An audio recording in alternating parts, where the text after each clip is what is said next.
요즘 너의 마음을 담은 꽃말 에세이. 모든 순간에 꽃은 피듯이. 김은아 지음 새로운 제안 펴냄. 프롤로그.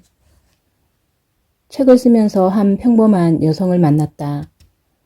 어느 겨울 그녀는 자영업을 하는 부모 밑에서 태어났고 물만 주면 알아서 잘 크는 관엽 식물처럼 순하고 무탈하게 자라났다. 사회 초년생이 되자 그녀는 맑은 눈을 깜빡이며 얼핏 떠오르는 전문직 여성의 표상을 마음속에 그려가기 시작했다. 뾰족 구두, 고액 연봉, 빨간색 스포츠카.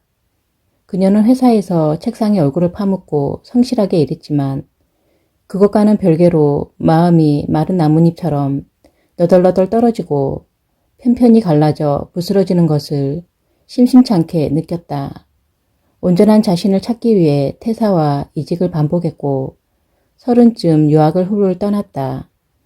그러다 30대의 마지막 날 회사 생활을 마치며 책상 앞에 앉아 자신의 이야기를 글로 남기기 시작했다. 대한민국에서 비정규직 김아무개 씨로, 얼떨결에 김과장으로, 서비스직 여성으로, 그리고 팬데믹 시대에 생존하는 프리랜서로 살아가는 이야기를. 지금 내 마음속에는 나의 이야기를 듣고 있는 친구 같은 당신이 있다. 나보다 젊거나 동갑인, 어쩌면 언니일 수도 있다. 이 책을 읽고 있는 당신과 나는 어느 화창한 날 공원 벤치에 마주보고 앉아 솔직하면서도 가볍지만은 않은 수다로 속마음을 꺼내놓기 시작했다. 잔잔한 바람 속에서 흘러나오는 대화는 약간의 머뭇거림을 거쳐 운을 떼었고 우리는 어설프고 엉뚱한 풋내기 시절의 이야기에 으아하하며 꽃망울이 터지듯 화기롭게 웃어댔다. 그러다 가슴이 시큰해질 정도의 안타까움에 젖어들어 해질녘 해바라기처럼 고개가 수그러들기도 했다. 듣다 보니 남의 일 같지만은 않은 나의 이야기에 당신은 무릎을 탁하고 칠지도 모른다. 나아가 바쁜 일상 속에 묻어둔 과거의 자신과 뭉클하게 재회할지도. 입사와 퇴사, 누군가를 사랑한 만큼 아팠던 기억은 우리의 일상을 점철해온 것이기에 그 기억 속에는 순간의 감정이 아련한 한기와 빛깔로 물들어 있고 지금의 우리는 그때의 순간을 예전보다 여유롭고 유연하게 바라볼 수 있다. 마치 공원에 핀 한 송이의 꽃을 지그시 바라보는 듯한 시선으로 돌이켜보면 꽃처럼 아름다운 시간이 아니었다 해도 그때를 바라보는 지금의 시선이 아름답다면 삶이 분명 잘하고 있음을 느낀다. 각각의 이야기는 단편적인 기억을 담고 있으며 그 순간의 공기 속에서 나처럼 호흡하며 성장해 갔을 꽃과 식물, 나무를 떠올리며 문장을 이어갔다. 이는 내가 무엇보다도 자연의 순수함에서 적지 않은 위로를 얻기 때문이다. 일을 하다가도 창밖으로 어김없이 손을 흔드는 가로수를 멀거니 바라보곤 한다. 얼굴을 가까이 대고 눈을 마주쳐 볼 때도 있다. 서서히 피는 꽃들의 시간. 그 사이 어딘가에 있는 나를 발견한다.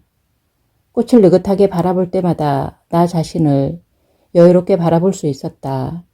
루이스 헤이의 말처럼 무언가를 사랑의 시선으로 볼 때 나 자신을 사랑하는 일도 쉬워지는 법이니까. 그래서 힘들 때면 구구절절한 충고보다 싱싱한 꽃 한 송이를 선물 받고 싶다. 그 생기와 투명한 빛깔을 오랫동안 바라보노라면 마음에까지 향기가 자연스레 스며든다. 꽃과 함께 적은 꽃말은 기존의 꽃말에서 벗어난 감정이 이입된 짧은 시나 글귀라 하겠다. 글을 쓰는 지금도 내 책상에는 꽃 한 송이가 자리 잡고 있다.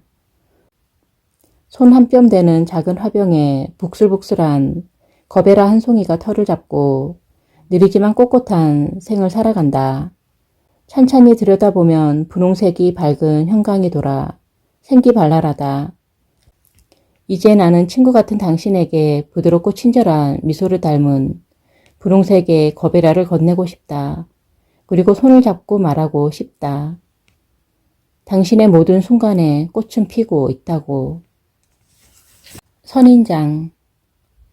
삶에 대한 갈증이 온몸에 스며들 때 절망의 한복판에서 희망을 뿌리내리고 무수한 모래알만큼의 기다림에도 꿋꿋이 서 있는 선인장. 투정하는 내게 가시가 따끔하게 물었다. 내 삶은 얼마나 간절하냐고. 첫 직장을 퇴사한 뒤 투자은행에 입사하기까지의 구직 기간에는 갈망과 씁쓸함으로 마음이 출렁출렁 요동쳤다. 구직 사이트를 뒤지던 나는 우두둑 소리를 내며 기지개를 켜다가 바깥을 쳐다봤다. 횡한 나뭇가지에 마른 이파리가 간당간당 매달려 있는 게 눈에 들어왔다. 왜 그런지 입을 반쯤 벌린 채 절실한 눈빛으로 쳐다보며 마음을 웅크리듯 졸였다. 그러다 반가운 연락이 왔다. 국내 대기업의 비서직 서류 전형을 통과했으니 면접에 참석하라는 헤드헌터의 통보였다. 철강회사. 일제강점기 때 못을 만들어 팔던 자그마한 상해는 한국 전쟁 뒤 철의 수요가 급증하자 철강석을 용광로에 녹여 철제를 생산했다. 허리띠를 질끈 조인 채 빗물이 바위를 뚫는다라는 강철의 정신으로 한강의 기적을 일구어낸 기업이었다. 철. 그것이 지닌 극강의 금속성을 떠올리자 딱딱한 철로를 이어가듯 시대불변적인 위계가 철근처럼 박혀있지는 않을까 하고 근거 없는 상념을 펼치다 접어버렸다. 그보다도 면접의 기회를 잡았다는 기쁨을 만끽하고 싶었다. 면접실로 들어서니 연세가 지긋한 3명의 남자 임원이 나란히 앉아 있었다.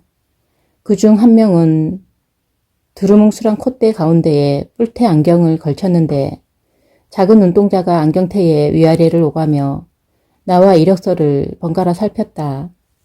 그때마다 이마에 주름이 반복적으로 접혔다가 펴졌다. 우리는 영어 쓸 일이 없어서 토익 점수는 필요 없습니다. 그나저나 아버님은 무슨 일을 하십니까? 부동의 자세로 앉아있던 나는 순간 멍해졌다. 그간 면접을 치른 10곳 가까이 되는 외국계 회사에서도 한 번도 받아보지 못한 질문이었다. 가족 사항을 확인하기 위한 통상적인 질문이라고 생각했다. 저희 아버지는 수석을 하십니다. 내가 대답하자 다른 면접관들이 연달아 말했다. 수석? 그거 돌 아니에요? 우리 회사 로비에도 큰 돌이 하나 세워져 있는데. 그것도 돈이 있어야 할 수 있는 일 아닌가요? 대화가 예상치 못한 방향으로 흘러가자 달아오른 내 얼굴은 점차 식어서 돌처럼 굳어갔다. 그 순간 머릿속에는 아빠의 모습이 생생하게 그려졌다. 20년 넘게 먼지가 풀풀 나는 좁은 가게에서 작업복 차림에 목장갑을 끼고 일하는 아빠. 그 모습은 내 앞에 앉아있는 면접관들과는 대조적이었다. 조형물처럼 견고하게 고정된 머리카락과 반질반질한 얼굴, 발끝까지 광택이 나는 임원들과는 그들의 삶이 철근처럼 견고한 사회적 지위와 권위를 쌓아온 것이라면 아빠의 삶은 여기저기 구르고 깎이고 치이다 울퉁불퉁하게 마모된 돌과 같았다. 어느 순간 나는 그렇게 버텨온 아빠를 경애하는 딸이 되어야겠다고 다짐했다.